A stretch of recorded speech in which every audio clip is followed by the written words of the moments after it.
आप यहाँ पर सीख रहे थे शुरुआत से इंग्लिश पढ़ना, लिखना और बोलना। तो बेसिक इंग्लिश क्लास चल रही थी। तो बेसिक इंग्लिश क्लास में आप सीख रहे थे टेंसेस। टेंसेस का इंग्लिश में बहुत ही इम्पॉर्टेंट रोल है, क्योंकि अगर आप शुरुआत से इंग्लिश को पढ़ना, लिखना, बोलना चाहते हैं, अगर आपको टेंसेस क्लियर हो, टेंसेस को आप अच्छी तरीके से समझ गए हो, तो आगे की जो भी एडवांस लेवल की इंग्लिश होगी उसको आप इजीली समझ पाएंगे, इजीली सीख पाएंगे। तो हमने यहाँ पर प्रेजेंट टेंस के चारों पार्ट्स कंप्लीट कर लिए हैं। यहाँ पर जो मैं टेंसेस है बहुत ही इजी वे में समझा रही हूँ। तो टेंसेस के हमने 4 पार्ट कंप्लीट कर लिए हैं। Present indefinite tense, present continuous tense, present perfect continuous tense, ये हमने कंप्लीट कर लिए हैं। और पास्ट टेंस में भी हमारा पास्ट इंडेफिनिट कंप्लीट हो गया है, पास्ट कॉन्टिन्यूअस भी कंप्लीट हो गया है। तो आज हम करने वाले हैं past perfect tense. Past perfect tense अगर आप हिंदी में पहचान देखें तो पास्ट परफेक्ट टेंस की हिंदी में पहचान होगी, हिंदी का कोई भी वाक्य होगा, सेंटेंस होगा, उसके लास्ट में चुका था या किया था इस तरीके से आए।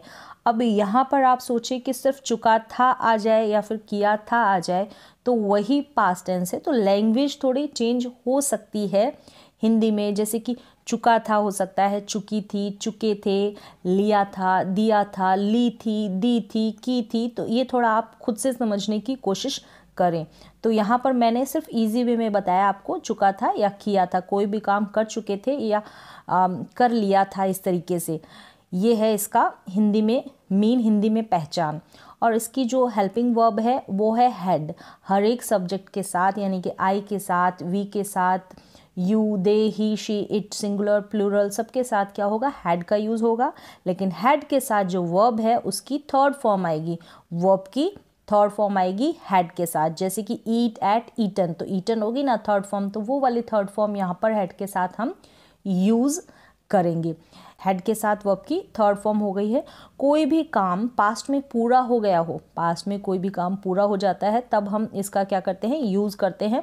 तो यहाँ पर जब 2 घटनाएं घटती है, 2 घटनाएं साथ में होती है ना, तब इस टेंस का यूज़ किया जाता है। मतलब सिंगल सेंटेंस के लिए हम इस टेंस का यूज़ नहीं करते हैं, लेकिन फिर भी हम स्ट्रक्चर देखेंगे, क्योंकि ग्रामर में स्ट्रक्चर देखा जाता है, और वो सिंगल सेंटेंस भी, तो वो भी मैं आपको यहाँ पर बताऊंगी। और 2 घटनाएं किस तरीके से घटती है, जैसे कि एग्जाम्पल देखेंगे आप, सोहन के आने से पहले रोहन सो चुका था। इस तरह के सेंटेंसेस होंगे ना, सोहन के आने से पहले रोहन सो चुका था, या फिर मेरे स्टेशन पहुंचने से पहले ट्रेन निकल चुकी थी। 2 काम हुआ, एक मैं स्टेशन पहुंचा या पहुंची, और दूसरी ट्रेन के जाने का, इस तरीके से। या सोहन के आने के बाद रोहन सोया, इस तरीके से 2 सेंटेंसेस होंगे। तो उनका हम कैसे, उनको सेंटेंसेस को हम बनाएंगे, तो यहाँ पर मैंने स्ट्रक्चर भी क्लियर किया है, और जो इसकी पहचान है वो भी मैं यहाँ पर आपको बताने वाली हूँ। तो जो भी कंपटीशन की तैयारी करते हैं वहाँ पर ये जो सेंटेंसेस है वो आते हैं। तो हम यूज़ देख लेते हैं, जैसे कि, तो ये तो कंफर्म है कि 2 घटनाएं होगी तब ही इस पास्ट परफेक्ट टेंस का यूज़ होता है। तो हम स्ट्रक्चर देख लेते हैं, जैसे कि सोहन के आने से पहले रोहन सो चुका था। तो सोहन आया और रोहन का सोना, 2 काम हुए ना, तो ये स्ट्रक्चर है पहला। अब ये जो पहले है ना, ये से पहले यहाँ पर दिया है ना पहले, तो पहले में क्या होगा, या तो बिफोर यूज़ करेंगे, बिफोर कनेक्टिव है, यहाँ पर बिफोर को लगाकर, हेल्प लेकर, इसको जोड़कर हम क्या करेंगे, सेंटेंस को बनाएंगे। या फिर व्हेन लगा होगा, इस तरह के जो सेंटेंसेस होंगे पास्ट परफेक्ट टेंस के, उसमें बिफोर लगा होगा या व्हेन लगकर ये 2 सेंटेंसेस कनेक्ट होंगे, 2 जो वाक्य है ये कनेक्ट होंगे। तो बिफोर और व्हेन से पहले जो सेंटेंस बनेगा ना, उसको हम पास्ट परफेक्ट टेंस में बनाएंगे। ये ग्रामर का रूल है यहाँ पर। बिफोर और व्हेन से पहले जो सेंटेंस होगा उसको हम पास्ट परफेक्ट टेंस में बनाएंगे, मतलब कि हैड प्लस वर्ब की थर्ड फॉर्म। और जो इससे अगला जो पार्ट होगा ना, इसके आगे का जो सेंटेंस बनेगा वो हम पास्ट इंडेफिनिट टेंस में बनाएंगे, यानी कि वर्ब की सेकंड फॉर्म लगाएंगे, वर्ब की सेकंड फॉर्म लगाएं। सोहन के आने से पहले रोहन सो चुका था, तो Rohan had slept before Sohan came. Rohan had slept, तो रोहन पहले सोया और सोहन बाद में आया। जो पहले काम होगा उसको हम पास्ट परफेक्ट टेंस में बनाएंगे, जैसे रोहन हैड स्लेप्ट, रोहन सो चुका था किससे पहले, सोहन के आने से पहले, तो बिफोर सोहन केम, सोहन केम ये वर्ब की सेकंड फॉर्म में बना है, यानी कि ये पास्ट इंडेफिनिट टेंस है, और यहाँ पर हैड और वर्ब की थर्ड फॉर्म लगी है, यानी कि ये पास्ट परफेक्ट टेंस है। तो ये इसका स्ट्रक्चर है, आपको इसमें यहाँ ध्यान रखना है कि बिफोर और व्हेन से अगर वाक्य जुड़ जाता है, सेंटेंस जुड़ जाता है, तो इससे पहले वाला जो वाक्य है ना, सेंटेंस है, उसको हम पास्ट परफेक्ट टेंस में बनाएंगे, और आगे का जो पार्ट है उसको हम पास्ट इंडेफिनिट टेंस में बनाएंगे। तो ये तो ग्रामर का रूल है। एक और सेंटेंस देखेंगे, मेरे स्टेशन पहुंचने से पहले ट्रेन निकल चुकी थी। The train had left before I reached the station, before I reached the station. तो बिफोर से जो पहले है ना, ट्रेन हैड लेफ्ट, ये वाला जो काम है ना, हैड प्लस वर्ब की थर्ड फॉर्म। मेरे स्टेशन पहुंचने से पहले, तो ट्रेन पहले जा चुकी थी, तो पहले वाला काम जो है हम क्या करेंगे, हैड और वर्ब की थर्ड फॉर्म में बनाएंगे। हैड प्लस लेफ्ट लिखा है ना यहाँ पे, वर्ब की थर्ड फॉर्म है। तो the train had left before I reached, reached यहाँ पर वर्ब की सेकेंड फॉर्म है, यानी कि ये जो टेंस है वो कौन सा है, पास्ट इंडेफिनिट टेंस। तो यहाँ पर ये आपको ध्यान रखना है, बिफोर और व्हेन से पहले वाला जो सेंटेंस होगा, वाक्य होगा, वो बनेगा पास्ट परफेक्ट टेंस में, और उसके आगे वाला पास्ट इंडेफिनिट टेंस में। नेक्स्ट और है एक कनेक्टिव, किसको जोड़कर हम बनाते हैं, आफ्टर को लगाकर जब हम दो सेंटेंस को कनेक्ट करते हैं ना, तो आफ्टर के बाद, आफ्टर का हिंदी में मीन होता है के बाद, तो आफ्टर के बाद क्या होगा, पास्ट परफेक्ट टेंस में बनेगा सेंटेंस, और इससे पहले पास्ट इंडेफिनिट टेंस में बनेगा। तो ये हमको आफ्टर जब होगा ना कनेक्टिव, तब हमको ध्यान रखना है। और बिफोर और व्हेन का मैंने अभी आपको बताया। तो सोहन के आने के बाद रोहन सोया, तो आने के बाद है ना आफ्टर, यानी कि के बाद हमको यहाँ पर आफ्टर लगाना पड़ेगा। तो सोहन के आने के बाद रोहन सोया, सोहन पहले आया और फिर रोहन सोया, ठीक है। सोहन पहले आया, तो ये पहले काम हुआ ना, तो Sohan had come, Sohan had come, तो हमने हैड के साथ वर्ब की थर्ड फॉर्म यूज़ की, और बाद में जो काम हुआ उसको हमने वर्ब की सेकंड फॉर्म में, यानी कि पास्ट इंडेफिनिट टेंस में बनाया। Rohan slapped after Sohan had come, Sohan के आने के बाद रोहन सोया। तो यहाँ पर दो सेंटेंसेस जब हमको इस तरीके से बनाने होते हैं, तब हम जो है इस पास्ट परफेक्ट टेंस का यूज़ करते हैं। लेकिन यहाँ पर हम कंप्लीट टेंस की सीरीज़ कर रहे हैं, तो मैं सिंपल वे में एक सिंगल सेंटेंस भी किस तरीके से बनाएंगे वो भी हम स्ट्रक्चर देखेंगे और उसकी प्रैक्टिस करेंगे। लेकिन जो इम्पॉर्टेंट यूज़ है वो यही है इसका, आफ्टर, बिफोर और व्हेन को लगाकर बीच में कनेक्ट करके दो सेंटेंसेस को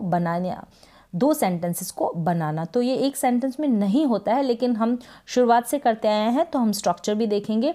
तो यहाँ पर हम लगाएंगे सब्जेक्ट हैड प्लस वर्ब की थर्ड फॉर्म। हम चारों प्रकार के सेंटेंस देखेंगे, मतलब कि सिंपल सेंटेंस देखेंगे, नेगेटिव, इंट्रोगेटिव और नेगेटिव इंट्रोगेटिव, हेल्पिंग वर्ब वाले इंट्रोगेटिव भी और WH फैमिली वाले भी इंट्रोगेटिव। तो सबसे पहले हम सिंपल सेंटेंस देखेंगे।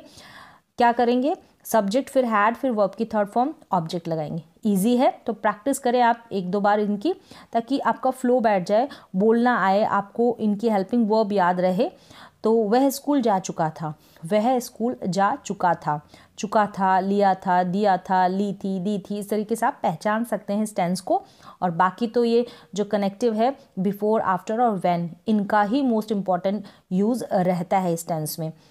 तो क्या है, वह स्कूल जा चुका था, ही सबसे पहले हम सब्जेक्ट लिखेंगे, फिर हैड के साथ वर्ब की third form had gone, he had gone to school, फिर ऑब्जेक्ट आ जाएगा, he had gone to school. अब नहीं जा चुका था, नेगेटिव आ जाएगा, वह स्कूल नहीं जा चुका था, या फिर वह स्कूल नहीं गया था, इस तरीके से भी बना सकते हैं। तो हिंदी का तो आप खुद से सिस्टमैटिक तरीके से बनाने की कोशिश करें।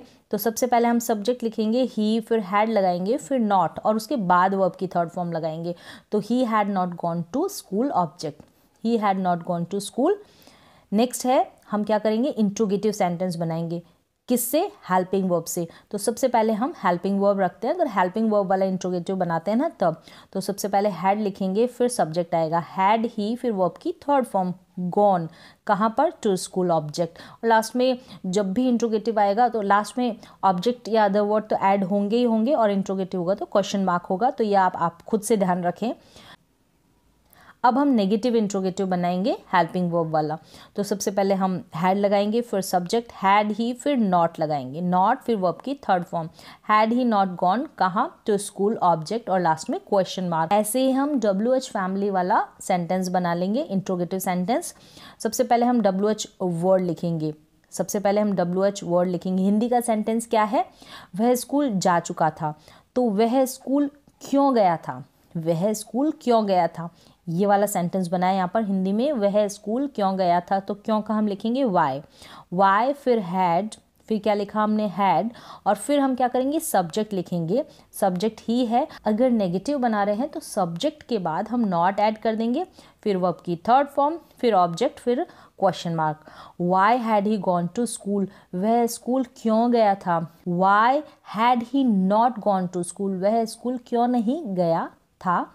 इस तरीके से क्या है सेंटेंस, वह स्कूल जा चुका था, he had gone to school, वह स्कूल नहीं गया था या नहीं जा चुका था, he had not gone to school, क्या वह स्कूल जा चुका था।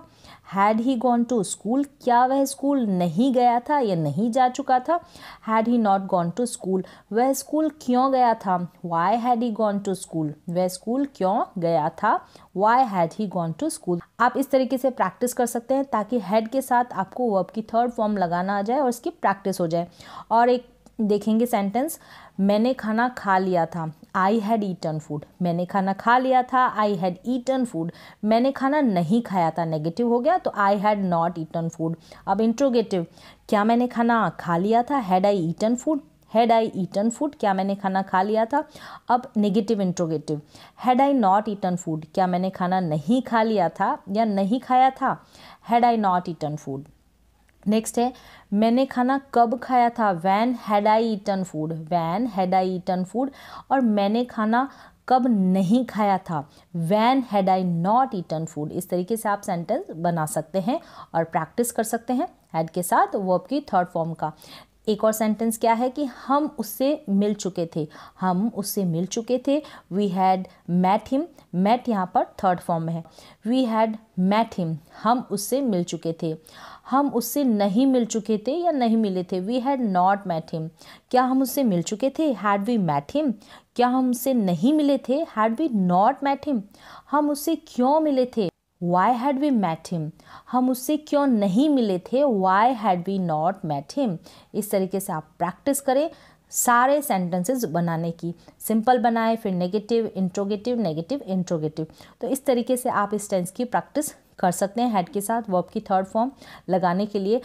इस टेंस का हम इस तरीके से यूज़ नहीं करते हैं, इसकी जगह पर हम क्या कर लेते हैं, पास्ट इंडेफिनिट टेंस का यूज़ कर लेते हैं। कब और कैसे करते हैं वो और ज़्यादा हम डिटेल में आगे समझेंगे। और जो इसका मोस्ट इम्पॉर्टेंट यूज़ जो होता है इस टेंस का, ये जो कनेक्टिव होती है ना, बिफोर, आफ्टर, व्हेन, इनको लगाकर ही दो सेंटेंसेस के रूप में इस टेंस का यूज़ अधिकतर किया जाता है। अब नेक्स्ट जो टेंस है वो हम नेक्स्ट क्लास में करेंगे। तो आज के लिए बस इतना ही, मिलते हैं एक और नए एजुकेशनल वीडियो के साथ, तब तक के लिए थैंक यू सो मच।